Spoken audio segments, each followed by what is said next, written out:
Mfahamu Mr. Bushman.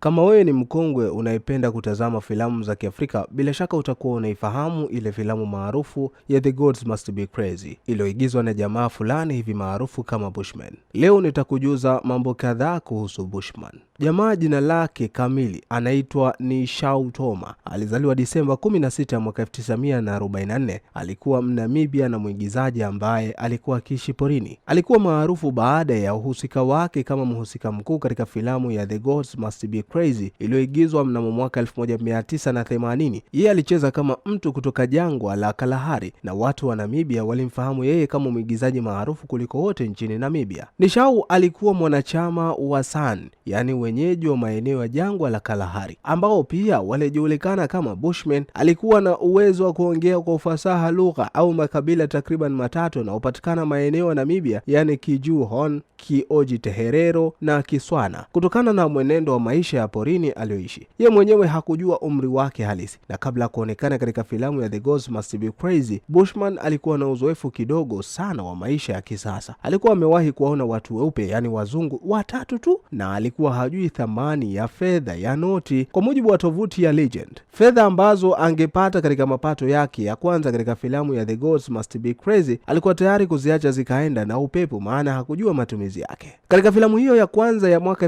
1980 alipata kiasi cha dola 300 za Kimarekani. Muda huo alifundishwa thamani ya fedha katika ulimwengu, na hivyo filamu zilizofuata aliweza kufanya makubaliano na kuigiza na kupata malipo makubwa kufikia rand za Afrika Kusini.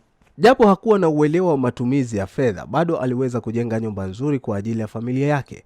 Baada ya kuachana na mikataba ya kazi yake ya filamu katika mataifa mbalimbali duniani ikiwemo China na Marekani, alirudi Namibia ambapo alilima mahindi, maboga na maharage na kufuga ng'ombe kadhaa, lakini si zaidi ya 20 wakati huo. Kwa sababu kwa mujibu wa tovuti ya Independent, bila mifumo ya kisasa ya kilimo, yeye alikuwa anapata shida sana katika ufugaji wa ng'ombe zaidi ya hao. Ila baadaye jarida la Namibia liitwalo New Era lilisema kuwa hakuwa na uwezo wa kuhesabu zaidi ya 20. Katika hatua nyingine, mwezi Julai mwaka 2000, ni Shao aliingia rasmi katika dini ya Kikristo na baadaye alibatizwa na kuwa Muadventista Msabato. Tarehe 5 Julai mwaka 2003 alifariki kutokana na magonjwa sugu ya kifua yaliyoambatana na kifua kikuu. Wakati huo alikuwa akijihusisha na uwindaji wa ndege aina ya kanga. Kulingana na makadirio rasmi, alikuwa na umri wa miaka kati ya 58 au 59 wakati huo, na alizikwa Julai 12 huko Sumkwe karibu na kaburi la mke wake wa pili, na alikuwa na watoto 6 waliokuwa hai. Jamaa amewahi kuigiza filamu kadhaa